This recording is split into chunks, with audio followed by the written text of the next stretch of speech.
Sanibonani wey'ngane zakwethu, ngibingelele kosisi nobhuti.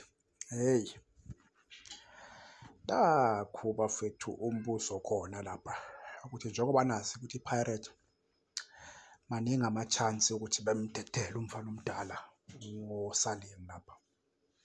Okungenzeka bangayi-terminate inkontileka yakhe,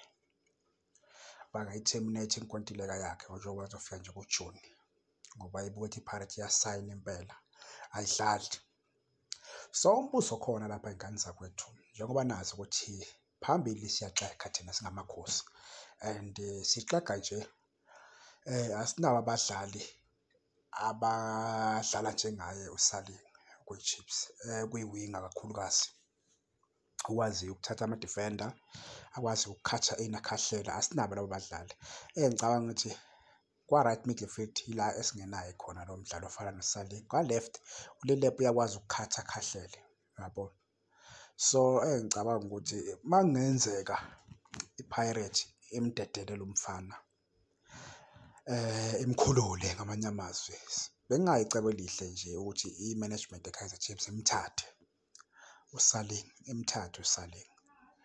Akekho umfana ongamfuni lo mjida, i-team nje engalangazeleli ukuba nomdlalo ofana naye, o-aggressive ebholeni, ogijimayo, yabo.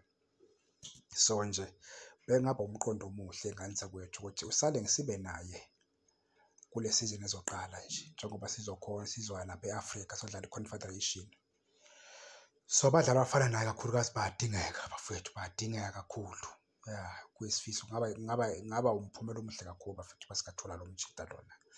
Ngicabanga ukuthi masingafika sithole yena, sithole uMayela, sithole omunye unumber 10, omunye unumber 10, bese uthola i-left back eshisayo nje ofana noBasadini, bese kuzoba nguye lo mjida lo. Sithola nje abadlali abawu-5 or 6 abashisayo, bese singasayinelanga mhlawumbe abawu-4-5 futhi aba-underrated, yabo.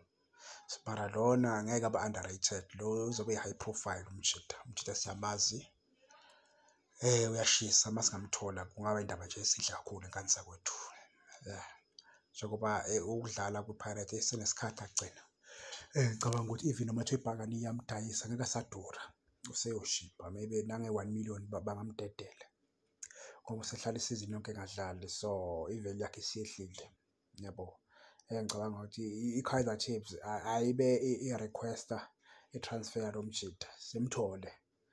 Ngicabanga ukuthi isikhala sanabi lesi afuna nabanye abadlali singavalavaleka mhlawumbe uma engathola lo mjida lo, ngoba yena uphambili uclean kakhulu uSaling, akagejageji bafowethu, angikhumbuli nje ageja uhlabudle, akayenzi leyo nto, uclean phambili uSaling, uyafinisha impela. Ngiyabonga iy'ngane zakwethu.